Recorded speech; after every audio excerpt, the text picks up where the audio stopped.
किसान नेता राकेश टिकैत असदुद्दीन ओवैसी पर फिर हमलावर है। टिकैत ने चाचा जान वाले बयान पर हमला करते हुए कहा कि ओवैसी को चाचा नहीं बोलूं तो क्या अंकल बोलूं। टिकैत से खास बात की हमारे सहयोगी जतिन गोस्वामी ने। राकेश टिकैत साहब मौजूद हैं, हम किसान क्रांति गेट पर हैं। आपसे ये जानना चाहेंगे, ये चच्चा जान शब्द आपने जब से कहा है तब से यूपी की राजनीति में एक भूचाल, इस यही शब्द मैं इस्तेमाल करूं, आ गया है। तमाम लोगों के बयान आ रहे हैं, बीजेपी की तरफ से कई बयान आ गए, आपको ट्रोल भी किया जा रहा है। ये कहा जा रहा है कि अब आप पूरी तरह से राजनीति जो किसान आंदोलन के बीच है वो कर रहे हैं, तो आपकी प्रतिक्रिया? देखो, हमने तो ये है कि तो जैसे आदमी बारिश हो रही है, बारिश में रपट गया, वो तो कल रपटा हो गया, वो तो खत्म हो गया मामला। अब जनता अपने आप देखती रहेगी। ये गांव की जो जनता है, गांव के जो लोग हैं, जिनको ये कहते हैं कि ये कुछ नहीं जानते, ये उनके शब्द हैं कि सब आपस में मिले हुए हैं भाई। ये अब तो गांव के लोग जब कह रहे, बताओ हम क्या करें। हम तो गांव के लोगों ने बताया था कि भाई ऐसे ऐसे मामला है। जब शहर में जाओगे तो भाई ये बूझियो। आपसे जानना चाहेंगे, असदुद्दीन ओवैसी आपने कहा चच्चा जान, क्यों चच्चा जान, किसके चच्चा जान? बीजेपी वालों के कह रहे थे गांव के लोग कि बीजेपी वालों का चच्चा आ गया, हम चच्चा जान आ गए। हाँ, क्यों? इन्हें फायदा तो देगा, ये कह रहे थे गांव के लोग। हालांकि ओवैसी तो लगातार, आप राकेश टिकैत को सुन रहे थे और एक बयानबाजी आप कह सकते हैं शुरू हो गई है। अब्बा जान के बाद अब चाचा जान भी यूपी के चुनाव में भारी है। राहुल गांधी ने बीजेपी और आरएसएस पर बड़ा हमला बोला है। राहुल ने कहा है कि बीजेपी वाले झूठे हिंदू हैं, ये धर्म की दलाली करते हैं।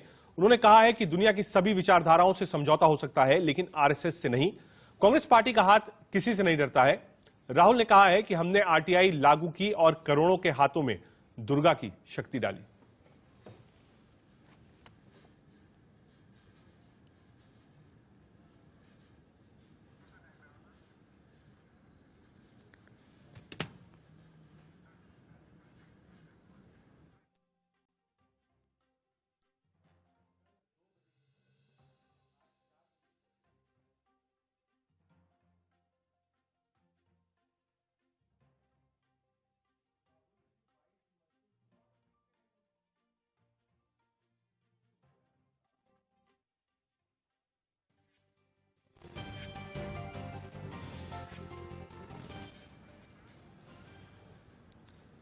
मध्य प्रदेश के गृहमंत्री नरोत्तम मिश्रा ने राहुल पर पलटवार करते हुए उन्हें इच्छाधारी बताया है। नरोत्तम मिश्रा गृहमंत्री हैं, सुनिए क्या कहा। इच्छाधारी हिंदू है, सुविधा से ये टोपी और टीका लगाते हैं, धार्मिक पर्यटन पर जाते हैं और धार्मिक पर्यटन में जाने के बाद में ये इस तरह की बात करते हैं। अभी तक मैं मानता था कि बालपन है, लेकिन जब संघ के बारे में इन्होंने ऐसा बोला तो मन को पीड़ा हुई।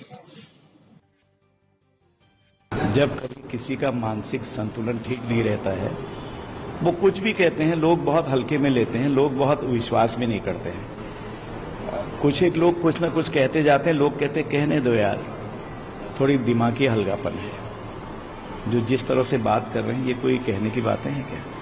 ये साफ जाहिर होता है कि अस्थिरता है और दिग्भ्रमित हो गए हैं तथा मानसिक संतुलन ठीक नहीं है। देश में आज से रक्षा भवन का पता बदल गया है। पीएम मोदी ने रक्षा भवन की नई इमारत का उद्घाटन किया। यह इमारत सेंट्रल विस्टा प्रोजेक्ट के तहत ही बनी है। रक्षा भवन के दोनों कार्यालय कस्तूरबा गांधी मार्ग, सेंट्रल दिल्ली और अफ्रीका एवेन्यू में चाणक्यपुर में बनाए गए हैं। इस प्रोजेक्ट में करीब 775 करोड़ रुपए की लागत आई है। 7 मंजिला इस इमारत में सिर्फ रक्षा मंत्रालय के ही दफ्तर होंगे। 7000 कर्मचारियों की क्षमता वाले डिफेंस कॉम्प्लेक्स में 1500 गाड़ियों की पार्किंग की भी सुविधा बनाई गई।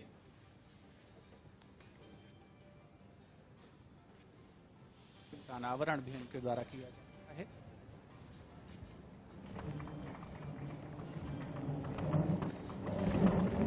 रक्षा कार्यालय परिसर लेका एवेन्यू और कस्तूरबा गांधी मार्ग पर स्थित है।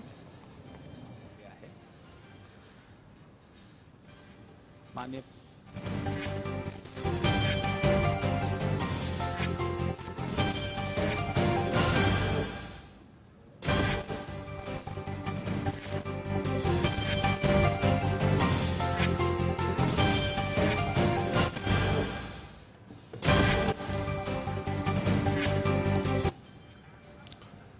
दो रक्षा भवनों का आज प्रधानमंत्री मोदी ने शिलान्यास किया है और 7,000 की कैपेसिटी होगी और ये सेंट्रल विस्टा का एक भाग है। आगे बढ़ते हैं।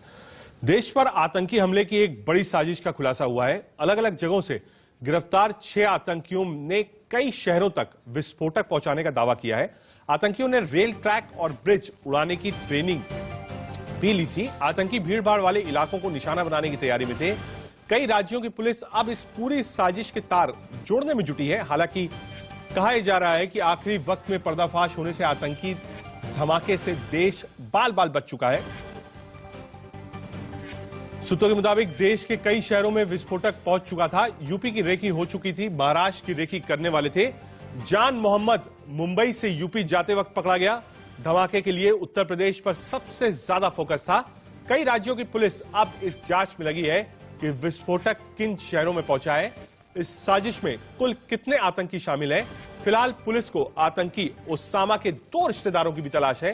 बताया जा रहा है कि हुमैद आतंकी ओसामा का चाचा है। हुमैद के जिम्मे ही आईडी पहुंचाने का काम था।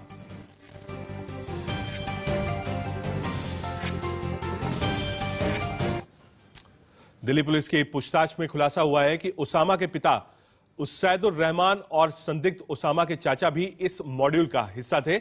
सूत्रों के मुताबिक हुमैद ही था जिसने ओसामा और जीशान को पाकिस्तान जाकर विस्फोटक बनाने की ट्रेनिंग दिलाने के लिए कहा था। वहीं यूपी पुलिस ने बड़ी मात्रा में प्रयागराज से विस्फोटक बरामद किया है।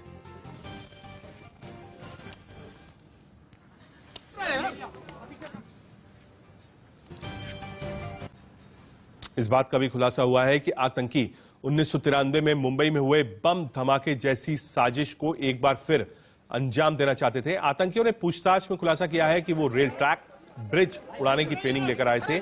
इन आतंकियों के निशाने पर ज्यादा भीड़ भाड़ वाले इलाके थे।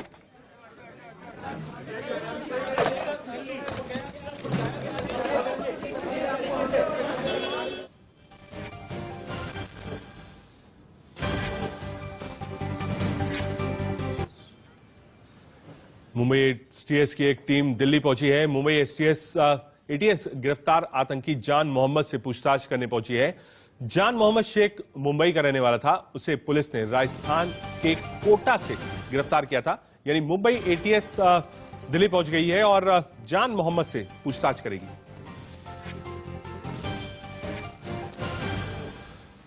स्टेट से इसका पूरा इनपुट जो था वो सेंट्रल से मिला था। स्पेशल सेल जो है दिल्ली की, उसने क्रैकडाउन किया था। उसके बाद जब इनपुट्स मिले और लीड्स मिली तो जो स्टेट्स इन्वॉल्व थे, चाहे वो राजस्थान हो, उत्तर प्रदेश हो, महाराष्ट्र हो, इन सब की एंटी टेररिस्ट स्क्वाड जो थी इनको इन्वॉल्व किया गया। जो जानकारी थी साझा किया गया, उसके बाद मिलकर रेड्स मारी गई और उसके बाद जो और लोग थे उन सब की गिरफ्तारी हुई है।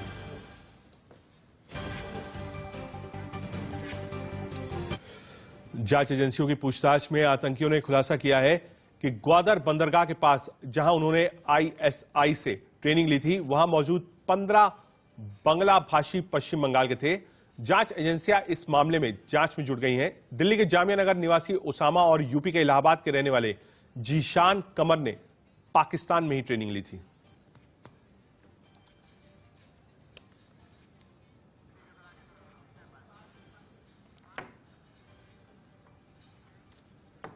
आतंक के खुलासों को लेकर केंद्रीय गृह राज्य मंत्री अजय कुमार मिश्रा से बात की India news reporter Rakesh Kumar Singh ने। भारत में लगातार साजिश में लगी हुई है और जिस तरह से जो खुलासा हुआ है अंडरवर्ल्ड और आईएस की साजिश पर, इन तमाम मसलों पर बातचीत करने के लिए हमारे साथ केंद्रीय गृह राज्य मंत्री अजय कुमार मिश्र जी हैं। अजय जी, कितनी बड़ी चुनौती मानते हैं अंडरवर्ल्ड आईएसआई की साजिश? देखिए, हमने प्रत्येक अंतर्राष्ट्रीय मंच पर भी इस बात को कहा है कि पाकिस्तान और पाकिस्तान की खुफिया एजेंसी और आतंकवादी संगठन मिलकर के लगातार पाकिस्तान के संरक्षण में ऐसे प्रयास करते रहे हैं जिससे हमारे देश में अस्थिरता और आतंकवाद फैले और यहाँ के हमारे देश और देश के लोगों का नुकसान हो।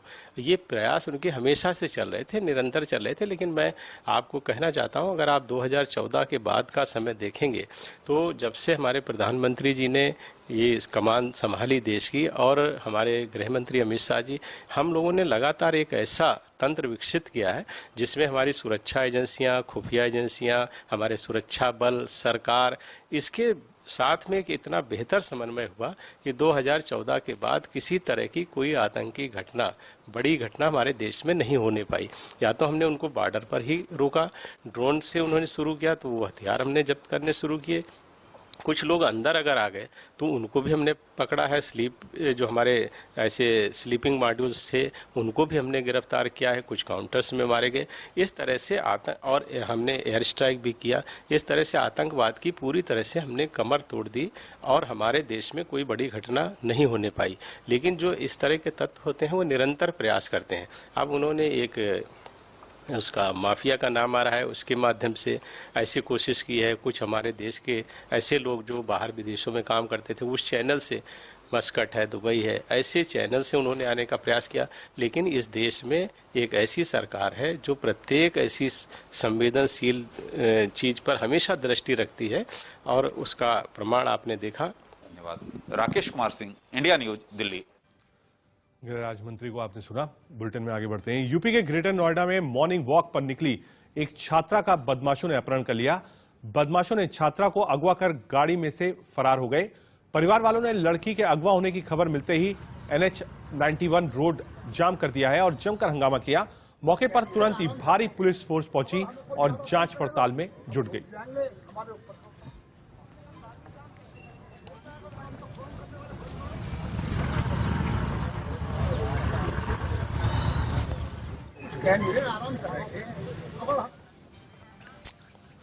अब आपको पहाड़ों से लेकर मैदान तक कुदरत के हाहाकार की खबर दिखाते हैं।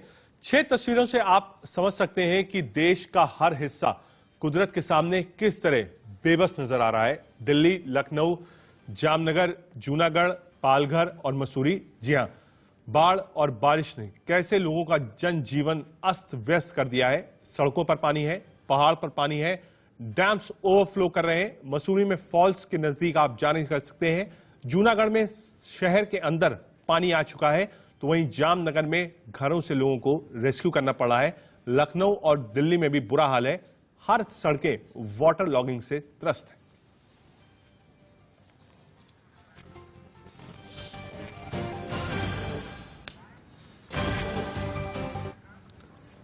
लखनऊ में भी भारी बारिश ने सिस्टम की पोल खोल दी है। लखनऊ की कई सड़कें जलमग्न हो चुकी है। कल से लखनऊ में हो रही बारिश पर जानकारी दे रहे हैं खुर्रम निजामी।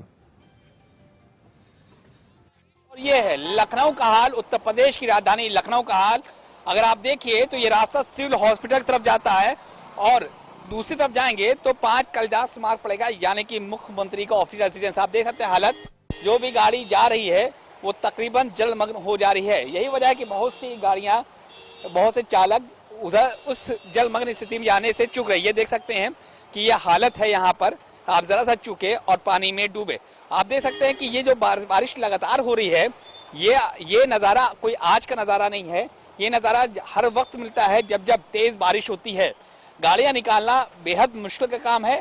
जो ऊंची गाड़ियां वो तो निकल जा रही हैं, लेकिन जो मैक्सिमम गाड़ी हैं वो वापस आ जा रही हैं। यानी कि जो हालात हैं उत्तर प्रदेश के लखनऊ के, वो आप देख सकते हैं और इसके लिए किसी भी लफ्ज कम पड़ जाएंगे।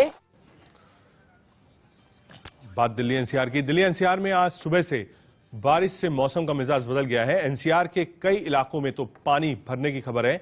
वहीं मौसम विभाग ने बारिश के लिए दिल्ली एनसीआर में ऑरेंज अलर्ट जारी कर दिया है। सितंबर के महीने में अब तक दिल्ली में रिकॉर्ड तोड़ बारिश हो चुकी है।